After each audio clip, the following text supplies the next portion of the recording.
Did you think you were coming to a basketball court today? No, I didn't, sir. Perhaps a tennis court? No, I didn't, Your Honor. You couldn't possibly have thought that you were properly attired to come to a court of law.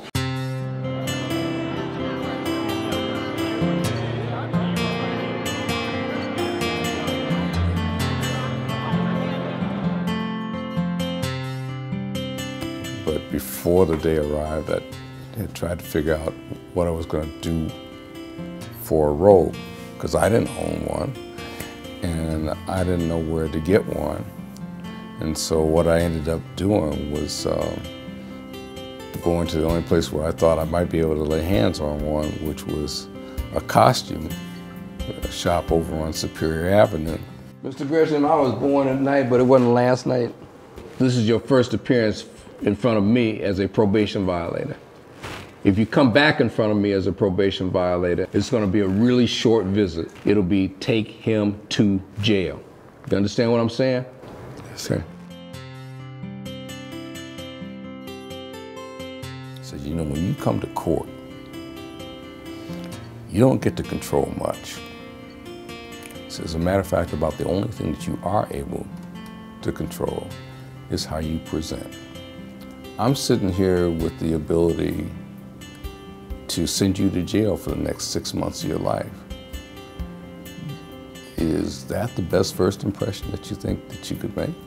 Your failure to keep the schedule or your failure to perform any portion of any one of those 80 hours of community service work will bring you back before me as a probation violator. You know, I can go out into this courtroom on any given day and I'll have anywhere from 50 to 150 cases that I have to deal with. It's like I deal with the facts in the case that's right in front of me, and then I let it go.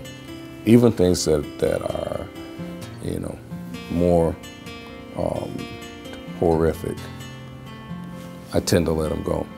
I don't think I can internalize that. There was an old Star Trek episode where they had this empath who basically would swallow other people's woes, and you could see how it drained that person, when they did that. I'm not trying to swallow anybody else's woes. You've gone to jail, I've let you out of jail, I've put you back on probation, you've gone to jail, I've let you out of jail, and here we are again.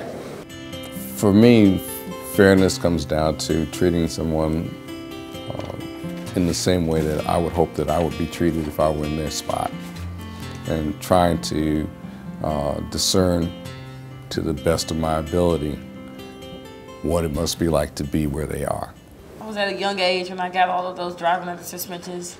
But ma'am, that's like telling me that, I closed the door after the horse was out of the barn. From time to time, I'll be out and about and somebody will approach me and they'll say, "You don't remember me," which is always something that makes the judge feel just a little bit uneasy.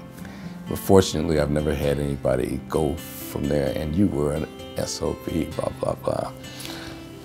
Generally, the next thing that they say is, "But I was in front of you 5 years, 10 years, 20 years ago, and something that you said caused me to reconsider where my life was going." And you kind of live for those moments, because at that point you recognize that you may not always see it, but that there is a high probability that you actually can do some good.